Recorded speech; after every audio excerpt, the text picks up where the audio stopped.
మంత్రి వాకిటి శ్రీహరి గారు ఉన్నారు. వారితో మాట్లాడి మరిన్ని విషయాలు తెలుసుకుందాం. సార్ చెప్పండి, ఎంపీ వర్సెస్ మంత్రి అయినట్టుగా వారు కొనసాగింది గత 2 రోజుల క్రితం. కేంద్రం నిధులు వస్తున్నాయి కానీ ఎక్కడ కూడా రాష్ట్ర ప్రభుత్వం చెప్పట్లేదని చెప్పేసి ఎంపీ డీకేఆర్ని అంటున్నారు. ఎంతవరకు ఏంటి చెప్పండి.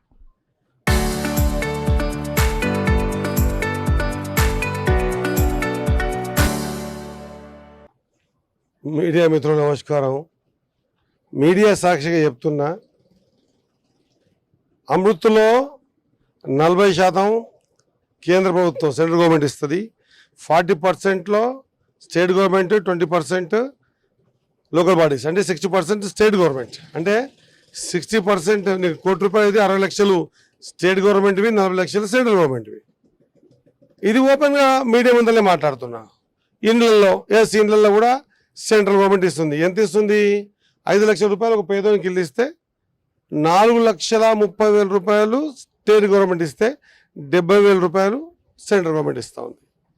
మరి ఇంత అడిగిన వాళ్ళు మరి ఇది కూడా ఈ విధంగా సెంట్రల్లో స్టేట్కు సంబంధించి ఇద్దరు కమ్యూనికేట్ చేసుకుంటూ చాలా స్కీమ్స్ ఉన్నాయి. దానికి కాదనే ప్రసక్తి లేదు, ఎవరం కాదనే ప్రసక్తి లేదు. మరి అదే మాదిరిగా మరి ప్రశ్నించిన మా మీడియా మిత్రునికి ఒక మాట తెలియజేస్తా ఉన్నా, రాష్ట్రాల సమూహమే కేంద్రం. అన్ని రాష్ట్రాలు, తెలంగాణ, ఆంధ్రప్రదేశ్, కర్ణాటక, కేరళ, మధ్యప్రదేశ్, మొత్తం 29 రాష్ట్రాల సమూహమే దేశం. మరి 29 రాష్ట్రాలలో మన రాష్ట్రంకించి ఇస్తున్న రూపాయ మనకు తిరిగి ఇస్తుంది ఎంత? 36 పైసలు. మరి దీనికి ఏం జవాబు చెప్తారు? మరి బీహారు ఇస్తుంది రూపాయ, ఎంత ఇస్తున్నారు? 6 రూపాయలు వాపసు ఇస్తున్నారు. మరి దీనికి ఏం జవాబు చెప్తారు? మరి లెక్కలు అడిగేటప్పుడు అన్నిటి లెక్కలు అడగాలి. ఒకప్పుడు ఏముంటుందంటే ఎవరికి లెక్కలు తెలియకుండే, ఈరోజు యువకులకంతా లెక్కలు తెలుసు.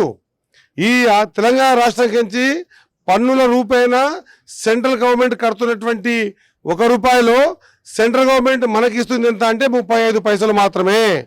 మిగతా 65 పైసలు మనకు ఇబ్బందులు అవుతా ఉన్నాయి. మన పక్క రాష్ట్రానికి మనకంటే ఎక్కువ ఇస్తూ ఉంది. ఎందుకింత తారతమ్యము? ఎందుకంటే ఆడ వాళ్ళ మిత్ర బంధం ఉంది కాబట్టి. మరి బీహార్కి ₹1 ఇస్తే 6 రూపాయలు ఇస్తూ ఉంది. మరి అక్కడ 6 రూపాయలు ఇచ్చి వాళ్ళని ఆదుకుంటా ఉన్నారు. మరి తెలంగాణ రాష్ట్రంలో మరి ఒక డ్యాములు జాతీయ హోదా చేయరు. ఇక్కడ రావాల్సినటువంటి ఎన్నో సెంట్రల్ స్కీమ్స్ని పరిపూర్ణంగా అందజేయరు. కాబట్టి లెక్కలు అడిగేటప్పుడు అన్ని లెక్కలు కూర్చుందాం. నేను ఇదివరకే చెప్పిన మీడియా మాధ్యమాల ద్వారా, మీడియా మిత్రుల ద్వారా, సెంట్రల్ నుంచి మనకు రావాల్సిన వాటా ఎంత, సెంట్రల్కి మనం పంపిస్తుంది ఎంత, ప్రతి స్కీమ్లో సెంట్రల్ వాటా ఎంత, స్టేట్ వాటా ఎంత చర్చించేందుకు ఏ వేదికైనా మేము సిద్ధంగా ఉన్నామన్నమాట మరొకసారి గుర్తు చేస్తూ, ఏదైనా ఇప్పుడే సోదరుడు అడుగుతూ ఉండే మంత్రి వర్సెస్ ఎంపీ, ఇది వారు కాదండి, ఇది డెవలప్మెంట్లో వారు ఒక యుద్ధం చేద్దాం. మేమెంత తెస్తున్నాం, మీరెంత తెస్తారు, మాకంటే మీదే పై చేయి ఉండని వద్దంటలేం, అది మీరు చెప్పుకోండి. మీకంటే మాది పై చేయి ఉంటే మేము చెప్పుకుంటాం. సెంట్రల్ స్టేట్ కలిసి వెనుకబడ్డ ఈ అమర్చింత మండలము మరి టౌన్కి కావాల్సినటువంటి కనీస వసతులలో ఎవరి షేర్ ఎంత తెచ్చామో మీరు ఏ విధంగా చెప్పినా కూడా సిద్ధంగా ఉన్నామన్నమాట గుర్తు చేస్తూ ముగిస్తాను. ఎంపీ గారిని ప్రోటోకాల్ ప్రకారం పిలవకుండా ముందుగానే మంత్రి గారు శంకుస్థాపనలు చేస్తున్నారే తప్ప, కానీ మరియు మళ్ళీ కాంగ్రెస్ రౌడీజం చేస్తూ గుంపులుగా దాడులు చేస్తూ పాల్పడుతుందని చెప్పేసి ఎంపీ గారు అంటున్నారు. తెలంగాణ రాష్ట్రంలో లేదా ఆంధ్రప్రదేశ్ కలిసి ఉన్నప్పుడు కానీ రౌడీయిజము ఎవరు చేశారంటే ఎవరైనా రాజకీయం తెలిసినోడు చెప్తారు. ఇక రౌడీజం చేసేంత ఓపిక లేవు, ఆ శక్తి లేదు, అంత మూర్ఖత్వం చేసే పరిస్థితి నాకు లేదు. పోతే గతంలో మరి నీళ్ళ ట్యాంకులు ఓపెనింగ్కి చేసేటప్పుడు ఇదే అమర్చింతలో మరి నేను లేకుండే టెంకాయ కొట్టినరు. 60% మాది ఉంది. మేము లేకుండే టెంకాయ కొట్టినప్పుడు మేమేం కామెంట్ చేయలే. ఎవరు చేసినా ఏముంది, అమర్చింతకు ఒక వెసులుబాటు కావాలా, తాగే నీళ్లకు ట్యాంకులు కావాలనుకున్నాం. జిద్దుబట్టి మందిని ఉత్తేజపరిచి టెంప్ట్ లేపి ఏమవుతుంది? పరోక్షంగానే ఇంతమంది యువకులతో కోరినా ఇలా చేయడం వల్ల ఈ ప్రాంతం వెనుకబడతానికి గురవుతుంది. ఎంతసేపు మా పబ్బం గడిపించుకునేందుకు నేనే వచ్చి లొల్లి చేయండి అని చెప్పి చేసే వరకు ఏమవుతుంది? పరోక్షంగా ఈ ప్రాంతాన్ని నేనే వెనక్కి నెట్టివేసినవన్నీ అవుతా. కాబట్టి ఏమైనా ఉంటే అభివృద్ధిలో పోటీ పడదాం. ఖచ్చితంగా అభివృద్ధిలో పోటీపడి ఈ ప్రాంతాన్ని మరి at the day of end వచ్చే వరకల్లా మరి మేమెంత స్టేట్ గవర్నమెంట్కి చేస్తాం, మీరెంత సెంట్రల్ గవర్నమెంట్కి చేశారనే మాట మరొకసారి చర్చించుకుందామని నాకేం అభ్యంతరం లేదు. అది వరకు ఈ ప్రాంతం బాగా కావాలని నేను కోరుతా ఉన్నా. ఈ ప్రాంతం బాగా కావడానికి నిధులు సెంట్రల్ ఫండ్ నుంచి రావాలని కోరుతా ఉన్నా. ఈ నియోజకవర్గంలో మరి నర్వ మండలాన్ని నీతి ఆయోగ్ కింద తీసుకున్నప్పుడు ఆ మండలాన్ని బాగుపరిచే విధానాలు మరి మిగతా మండలాలు ఎట్లా బాగుపడతా ఉన్నాయి, దాన్ని కూడా ఈ భారతదేశంలో 253 మండలాలు అనుకుంటా తీసుకున్నది. దాంట్లో నర్వగ మండలం వచ్చింది. దానికి సంబంధించి విద్యలో కానీ, వైద్యంలో కానీ, రోడ్డు సౌకర్యాలు కానీ, తాగునీటి వ్యవస్థలో కానీ అన్నింటిలో కూడా ముందుకెళ్ళి తీసుకుపోవాలనే ప్రయత్నం చేయాలి. నేను ఎక్కడ కూడా కామెంట్ చేయడం లేదు. నేను ఎక్కడ కూడా సరే మహిళలకు గౌరవం ఇచ్చలేదన్న మాట అన్నారు. మహిళలకు గౌరవం ఇవ్వడం అనేది నా ఇంట్లో నాకు 4 అక్కజలే. నాకు ఇక నేను 4 అక్కజల మధ్యలో పుట్టి పెరిగిన నాకు ఆ మహిళలకు ఎట్లా గౌరవించుకోవడం నాకు తెలుసు. ఈ నియోజకవర్గంలో 10 నుంచి 12,000 మంది మా అక్కజల్లని పేరు పెట్టి పిలిచి వాళ్ళ అన్నం పెడితే తిని వాళ్ళ ఆశీర్వాదం వల్ల ఎమ్మెల్యేగా గెలిచి మంత్రి నిలబడి మరి వారికి గౌరవించుకోవడం నాకు తెలియదా.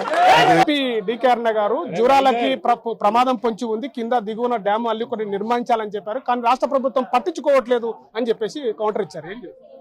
జూరాలకి నిజంగా ప్రమాదం పొంచి ఉందా? పగుళ్ళు వచ్చి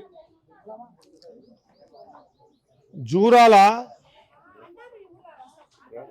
1,00,000 క్యూసెక్కుల నీరుని పోయినసారి పుష్కరాల్లో వదిలిపెట్టిన చరిత్ర ఉంది జూరాలకు. మొన్న ఏదో వీళ్ళు గడబడి చేసి 10 టీఎంసీలు 7 టీఎంసీలు వస్తే మునిగిపోతుందని చెప్పారు. దాంట్లో టెక్నికల్గా అర్థం కూడా లేదు. నేను ఒకటి కోరుతా ఉన్నా మీడియా మాధ్యమాల ద్వారా, మరి నేను జస్ట్ 2 సంవత్సరాల 3 నెలలు అవుతుంది అనుకుంటున్నాం ఎమ్మెల్యే అయ్యి, ఒక 7 నెలల కింద మంత్రి అయినా. మరి దాదాపు 2-3 పర్యాయాలు అధికారం నుండి మంత్రిగా తమరే ఉన్నారు కదా. మరి ఆ మంత్రిగా తమరే ఉన్నప్పుడు ఆ సేఫ్టీ బ్రిడ్జిని మీరు నిర్మాణం చేసింటే అయిపోతుండే కదా. నేను అడ్డుపడికి రాకపోతుంటే. నేను సేఫ్టీ బ్రిడ్జ్ నిర్మాణం అంటే నా దృష్టిలో దీని మీద వెహికల్స్ పోవాలి, బ్రిడ్జ్ మీద పోరాదు. కాబట్టి స్వామి కార్యం స్వకార్యం అవుతుందనే ఉద్దేశంతో అందరి ఆలోచనలు మీరు, నేను ఒక్కనే కాదు, నేను కృష్ణమోహన్ రెడ్డి గారు, మధుసూదన్ రెడ్డి గారు, వనపర్తి మేఘారెడ్డి గారు అందరం కలిసి కూర్చొని ఈ టేల్ ఎండ్ అయినటువంటి మున్సిపాలిటీస్ అమర్చింత కానీ ఆత్మకూరు కానీ దీనికి రవాణా సౌకర్యము లేదు. రవాణా సౌకర్యము ఒకవేళ ఆ బ్రిడ్జిని ఈడ కట్టడం వల్ల ఒక్క వెహికల్ కూడా అక్కడ పోయి ఎక్కదు కాబట్టి, మరి అది కూడా భద్రతనే కాబట్టి దాన్ని ఎవరినో అడుక్కొని చేసో ఈ క్రైసిస్లో కూడా 123 కోట్ల రూపాయలు తీసుకొచ్చి బ్రిడ్జికి నిర్మాణం చేస్తూ ఉంటే నన్ను మా సోదరిమని కానీ మిగతా అందరు కానీ శబాష్ అంటారు అనుకున్నా. కానీ నేను చేస్తున్నందుకే అది తప్పు అని, మరి నువ్వు ఆడనే కట్టేది ఈడేది కడుతున్నావు అని అనడం అనేది ఎంతవరకు సమంజసమో మరి మీరు వాడిని అని తెలుసుకోవాలి. 2 మున్సిపాలిటీల మధ్యలో గద్వాల కావచ్చు, ఆత్మకూరు కావచ్చు, ఒక కనెక్టివిటీ పెరిగి ఉత్తి మట్టి వేస్తేనే రోజుకి 2,000 వాహనాలు పోతూ ఉన్నాయి. ఇవన్నీ కూడా బ్రిడ్జ్ మీద పోయేటి వాహనాలు ఇటుకెళ్ళి పోతూ ఉన్నాయి. ఒకవేళ బ్రిడ్జి నిర్మాణం అయితే ఒక వాహనం పోయి జూరాలని చూడాలి అనుకునే తప్ప ఎవరు కూడా ఆ బ్రిడ్జి ఎక్కరు, పైకి ఎక్కరు. కాబట్టి సేఫ్టీకి పనికొస్తుంది, 2 నియోజకవర్గాల మధ్య బంధాన్ని పెంచడానికి పనికొస్తుంది. మున్సిపాలిటీలు మూలన పడ్డ ఆత్మకూరు అమర్చింతకు ఒక కనెక్టివిటీ దొరుకుతుంది. సాయంత్రం 6-7 తర్వాత ఒక్క వాహనం తిరగకుండా నిర్వీర్యమైనటువంటి ఆత్మకూరుకు జవసత్వాలు వస్తాయి. ఇదొక్కటే కాకుండా నేను మాటికి ఇదే మాట చెప్తా ఉన్నా. 2.5 సంవత్సరాల నా పరిపాలనలో నేను చేస్తున్నటువంటి ఈ కార్యక్రమాల్ని ఇంత అడ్డుకోవడం అనేది ఎంతవరకు కరెక్టు? మరి కట్టాలని మీకే ఆలోచన ఉంటే మరి ఇదివరకే మీరే కట్టింటే నేనేం ఆబ్జెక్షన్ చేసేవాడిని కాదు కదా.